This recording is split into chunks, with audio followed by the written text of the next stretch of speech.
Здравствуйте! Вы смотрите информационную программу «Амшик Шара». Я и мои коллеги из службы новостей готовы подвести итоги и рассказать о самых важных событиях в стране. И сегодня в выпуске. Президент Аслан Бжаня подписал ряд указов о присвоении почетных званий. На платформе ГУМА прошла однодневная выставка музейных экспонатов из зала этнографии Абхазского государственного музея. В Абхазии с гуманитарной миссией находится доктор медицинских наук, травматолог, ортопед Овсеп Даниелян, который проводит бесплатный прием детей с ТЦП.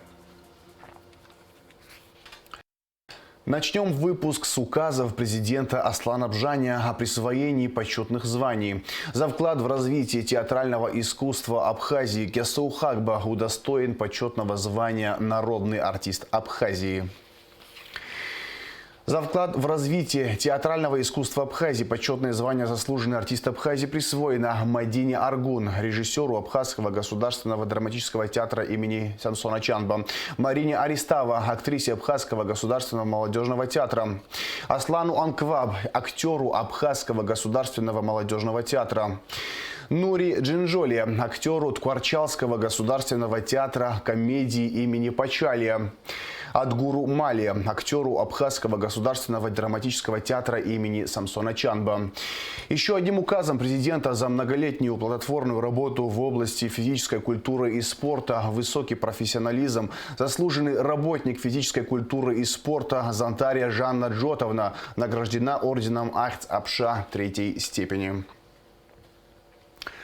В Москве состоялась встреча министра иностранных дел Абхазии Нала Арзенба со спецпредставителем президента Российской Федерации по Ближнему Востоку и странам Африки, замминистра иностранных дел России Михаилом Богдановым, сообщает официальный телеграм-канал медиацентра МИД Абхазии. В рамках встречи дипломаты обсудили форматы взаимодействия в контексте расширения контактов Абхазии на Ближнем Востоке. К ситуации на Украине. Российская авиация и средства противовоздушной обороны за сутки сбили 4 украинских самолета Су-24 и 1 Су-27, сообщает спутник Абхазия со ссылкой на официальный телеграм-канал Министерства обороны России. Помимо этого, российскими войсками было уничтожено 19 украинских беспилотников, а также 5 ракет реактивной системы залпового огня «Смерч» в районе аэродрома Чернобаевка в Херсонской области. В течение суток российские войска поразили 36 военных объектов вооруженных сил Украины. Среди них 2 пункта управления, 3 склада боеприпасов и 2 склада ГСМ, 2 зенитных ракетных комплекса, 1 установка реактивной системы залпового огня и 23 района расположения украинской боевой техники. Также в ведомстве добавили, что российские войска вклинились на 2 километра вглубь обороны 95-й десантно-штурмовой бригады украинских вооруженных сил и вышли к южным окраинам населенного пункта Новоселовка. А подразделения ЛНР продвинулись на 5 километров, получив контроль над населенными пунктами Ивановка и Новосадовое. Правительство России продлило до 1 мая 2022 года запрет на экспорт аммиачной селитры за пределы Евразийского экономического союза. При этом он не распространяется на экспорт в ДНР, ЛНР, Абхазию и Южную Осетию, сообщает РИА Новости со ссылкой на пресс-службу Кабмина Российской Федерации. Специалисты радиоэлектронной борьбы военной базы Южного военного округа, находящиеся в Абхазии, подавили системы связи и навигации условного противника в ходе плановых учебных мероприятий боевой подготовки, сообщает пресс-служба ведомства. Также специалисты РЭБ путем подавления радиосетей и навигации нарушили систему связи полевых авианаводчиков условного противника на расстоянии до 200 километров в горах и на прибрежной территории у границ Черного моря. Работа подразделений РЭБ позволяет предотвратить ведение противником разведки радиосредствами и блокировать возможность дистанционного управления подразделениями. В рамках первого национального конкурса абхазских вин, который инициировала компания «Вина и воды Абхазии», прошла однодневная выставка музейных экспонатов из зала этнографии Абхазского государственного музея. Выставка под названием «Виноделие в культуре абхазов» состоялась на культурно-деловой площадке ГУМа. Подробности в репортаже Сарии Кварацхелия.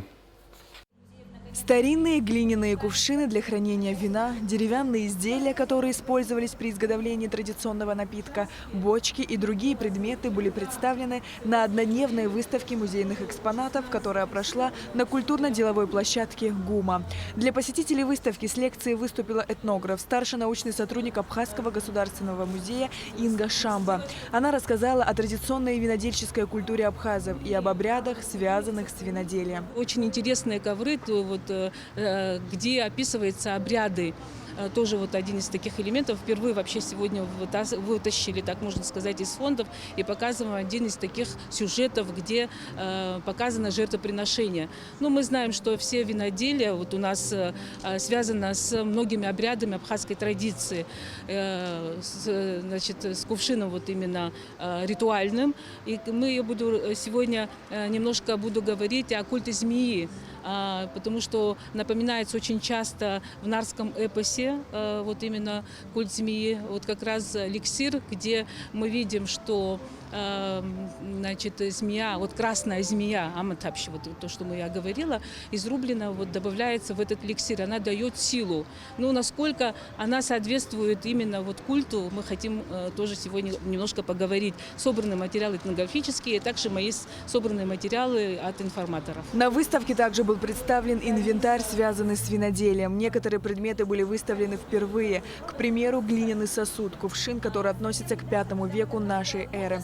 Он был найден в селе Мгудзерхо Гудаутского района. Мероприятие прошло в рамках первого национального конкурса абхазских вин, инициированного компанией «Вина и вода Абхазии». Кроме того, желающие могли попробовать напитки, представленные компанией. Абхазия все-таки это чудесное место. И очень радует, что он развивается. И развивается во всех направлениях. А виноделие, я думаю, что это то, что должно развиваться. Я вижу, вы держите бокальчик, уже попробовали, как вам? Да, лыхны я пробовала уже не раз, но именно на этой платформе, именно здесь, среди этого мероприятия, вообще это какое-то место такое с необычайной энергетикой. Первый национальный конкурс абхазских вин, который носит имя известного винодела, основоположника промышленного виноделия в Абхазии Николая Ачба, пройдет этой весной. Цель конкурса – выявление и поддержка местных производителей для улучшения качества вина в Абхазии и развития виноделия и виноградарства в республике.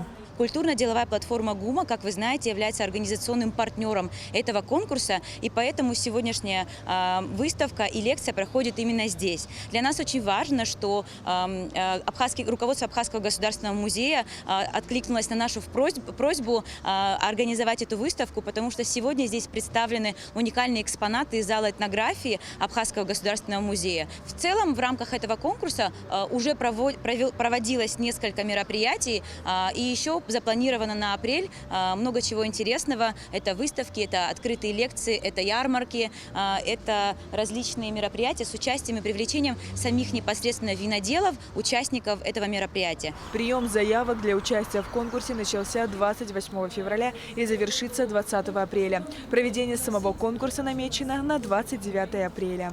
Сария Кварацхелия, Лаура Капш, Давид Хашик, Абхазское телевидение. В Абхазии от коронавирусной инфекции COVID-19 привились 18 998 человек, сообщает пресс-служба Минздрава. Спутником Лайт привито 8 390 человек, спутником Ви – 10 608. Минздрав располагает запасами российской вакцины как Спутник Лайт, так и Спутник Ви. И у населения республики есть возможность вакцинироваться. Не стало Риммы Шанибовой, кавалера ордена Ахцепша третьей степени, супруги и верной соратницы героя Абхазии Муссы Шанибова. Благотворительный фонд «Помним» в лице председателя фонда Леонида Лакирбая и зампредседателя Ляли Чамагуа выражают соболезнования семье покойной. Частный двухэтажный дом, расположенный в селе Бабушара Гулрыбского района, сгорел в ночь с 27 на 28 марта, сообщает пресс-служба МЧС Абхазии. На место происшествия выехали 2 пожарных расчета пожарно-спасательной части Гулрыбского района. Несмотря на попытки спасателей потушить огонь, дом выгорел полностью. Никто из жильцов не пострадал. В данный момент ведется работа над установкой причины возгорания. В рамках медицинского проекта КБФ «Ашана» в Абхазию с рабочим визитом приехал доктор медицинских наук, автор 29 научных публикаций и 4 патентов на различные методики лечения, травматолог-ортопед Авсеп Даниэлян. Специалист проведет бесплатный прием детей с проблемами опорно-двигательной системы. Репортаж Алики Тряпш. Медицинский проект фонда «Ашана» реализуется при поддержке Министерства здравоохранения, Сухумской республиканской детской больницы и Международного фонда АПСН. В рамках проекта травматолог-ортопед из Еревана Авсеп Даниэлян приезжает в Абхазию 2 раза в год. Сейчас специалист будет находиться в Абхазии до 2 апреля. Он уже провел 3-дневный бесплатный прием для детей с нарушениями функций опорно-двигательного аппарата в Сухумском детском реабилитационном центре и в Центре социальной адаптации и реабилитации детей «Асаркял». В течение этих 3 дней будут выявлены дети с нарушениями функции опорно-двигательного аппарата, которым необходима операция. На сложные операции детей мы будем отправлять в Ереван. И менее сложные операции будут проводиться на базе Республиканской детской больницы с участием местных хирургов, у которых есть возможность обмена опытом и поучаствовать в проведении операции с высококвалифицированным доктором. В первую очередь были осмотрены дети с диагнозом ДЦП. Также на прием к специалисту записаны были те пациенты, кому благодаря поддержке Международного фонда АПСН и КБФ «Ашана» ранее были проведены разной степени сложности операции. У 16-летней Миланы Гагусаня ДЦП. Она сильно прихрамывала и не могла ровно ставить ноги. Девушка перенесла 3 операции в Ереване. Теперь Милана может ходить уверенно, не чувствуя боли. После окончания школы девочка хочет выучиться на массажиста и мастера по маникюру. Я начала ходить в 7 лет. Первый раз. Потом первая операция тоже была. И все операции перенесла хорошо. Сейчас ноги ровно ставлю. Я довольна, моя мама тоже довольна операцией. Всем спасибо.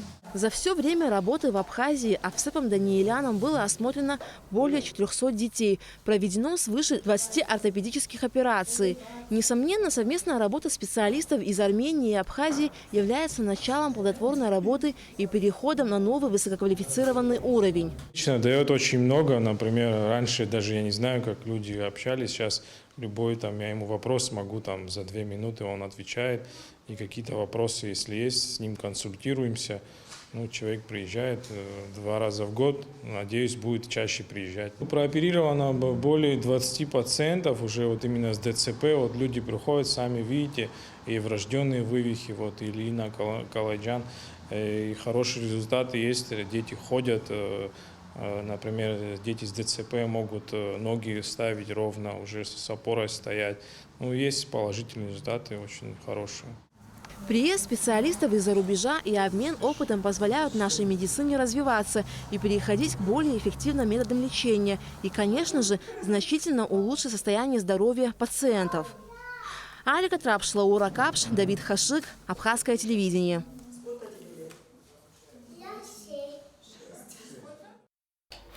МИД Абхазии проводит прием документов от граждан Абхазии, выпускников средних общеобразовательных школ для участия в конкурсном отборе на зачисление в дипломатическую академию МИД России.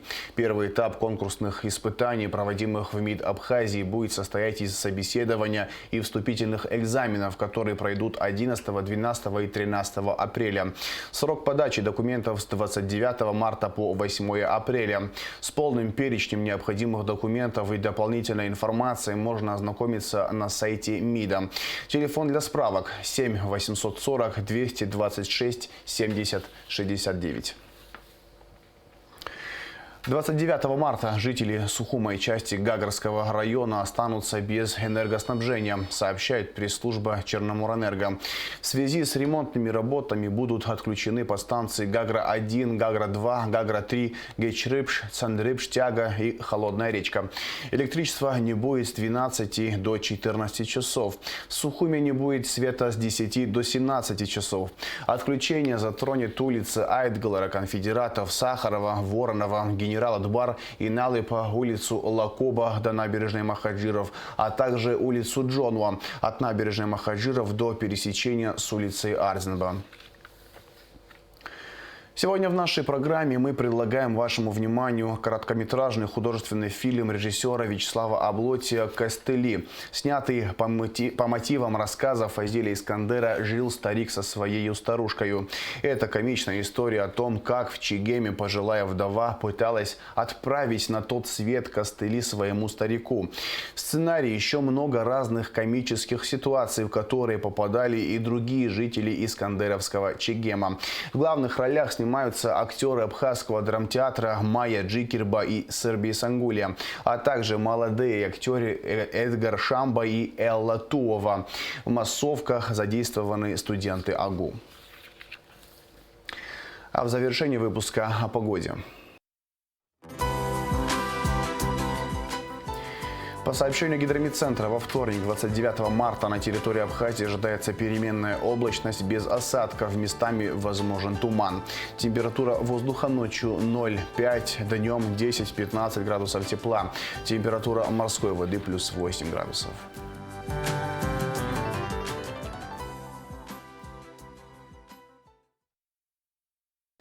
На этом подошел к концу информационный выпуск Амшикшара. Всего хорошего. До свидания.